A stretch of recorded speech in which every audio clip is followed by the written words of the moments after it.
Hello, everyone. My name is Roopa Sunku, and I'm the Career Evangelist at Touch a Life Foundation. Today, I'm super excited to initiate the new series called Career Elevations.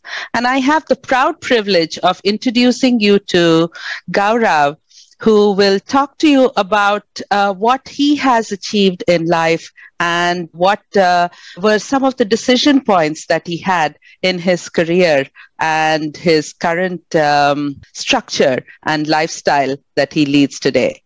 Often enough, we walk through and meeting different people. And when you meet a successful person, you wonder what they did, where were they born, how did they grow these ranks and envision themselves to be where they are today. So I'd like you to listen to Gaurav and take away from his journey and his life lessons to be able to create an opportunity to inspire somebody out there to be able to get to what Gaurav's done. So let me stop there and request Gaurav to introduce himself to us.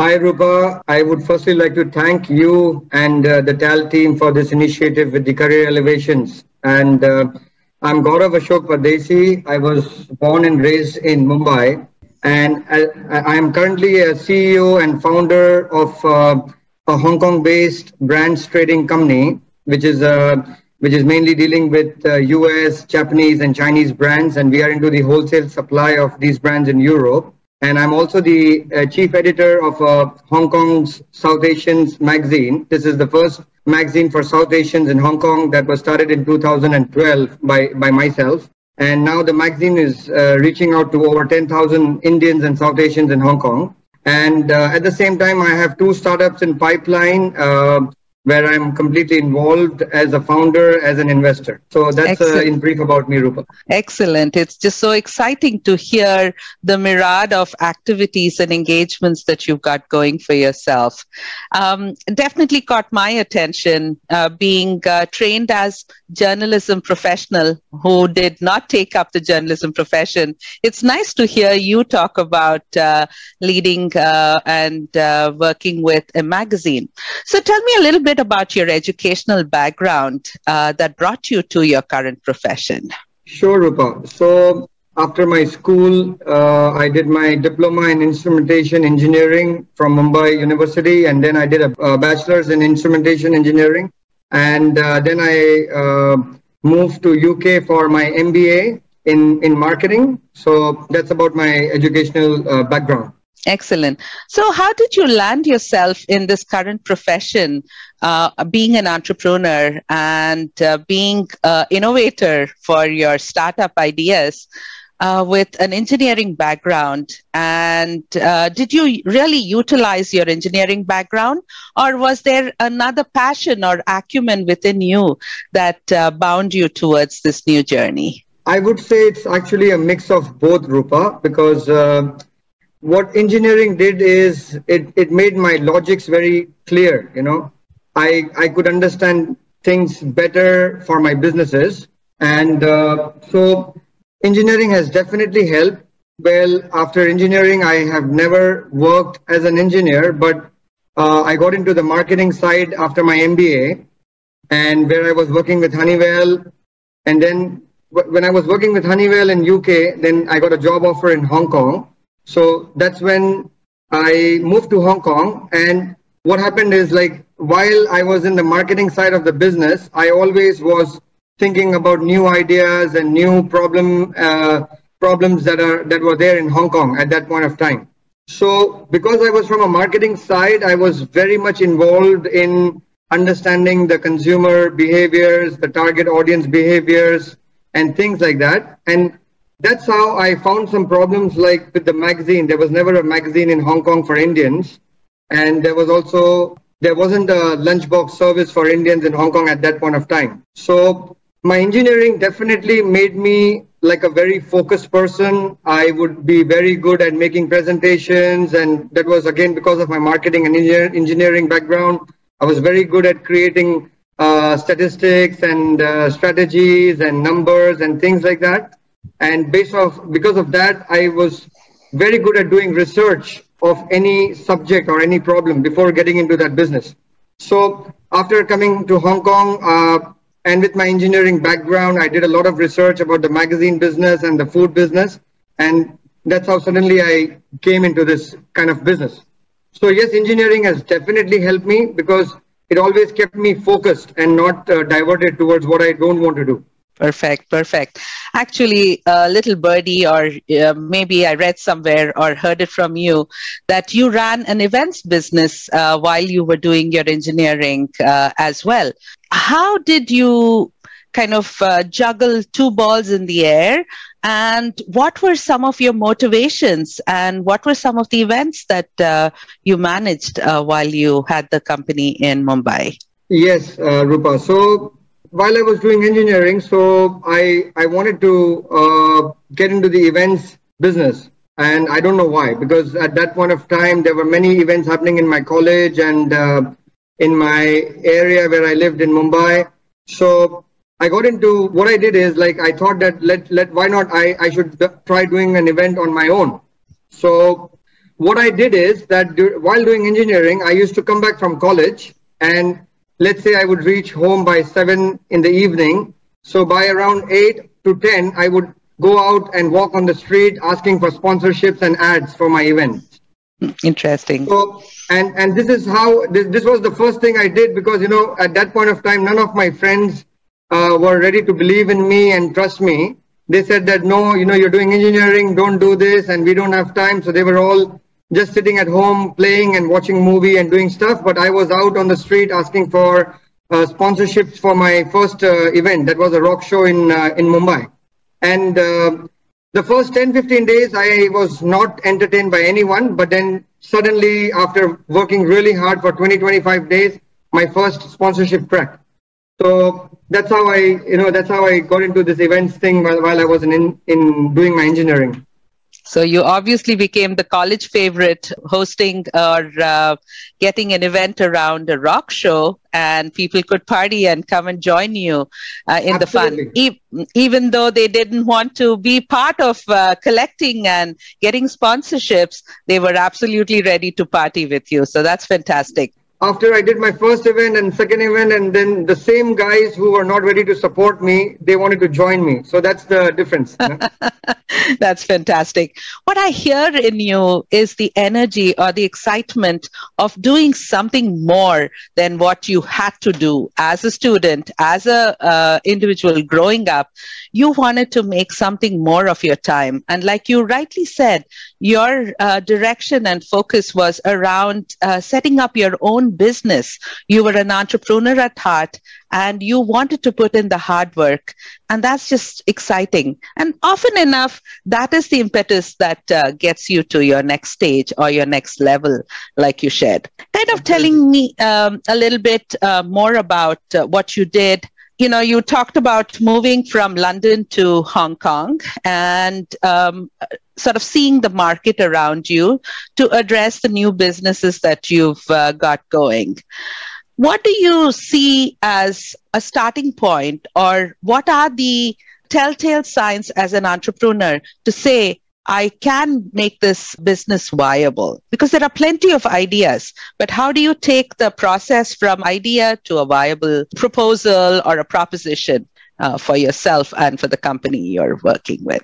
So, Roopa, what I first do is I see if there is a problem that I am facing, and I am sure many others like me are facing the same problem. So that's how first I do it. If I'm trying to solve my own problem, I'm sure it will be solving a problem for many others. So that's the starting point, I would say, for myself. Excellent. And let us say it would be any basic necessities like just getting into the train, waiting for something, waiting for walking on the street and looking around. If I face something that I see as a problem for myself, I see it as a starting point. That's the step number one for me. That's fantastic. And then what I do is then I discuss with my very close circle of friends that I am facing this problem. Are you also facing the similar problem?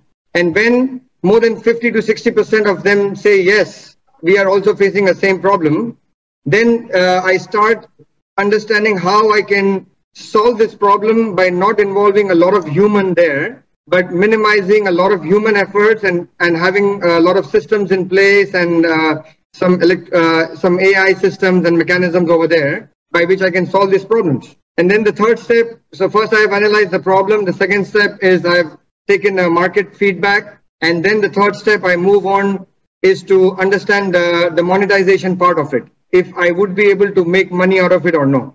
And when the first three steps are all okay, then I just go ahead with it. It's fantastic. The other intriguing piece of this response from you was the fact that you used your friends as your stakeholders, your confidants, your pulse, your market survey, and everything like that. So it looks like you had very deep-rooted family values and family support throughout your journey. Do you believe that you have to have a solid support either from your family or from a mentor or any such person who can elevate you through your career as almost an important facet of being successful? Yes, definitely, Roopa. Definitely, you need some hand-holding, not all the time, but whenever you need it. If I have to just summarize it in a different way. Because if you have somebody holding your hand all the time, you would never do it yourself.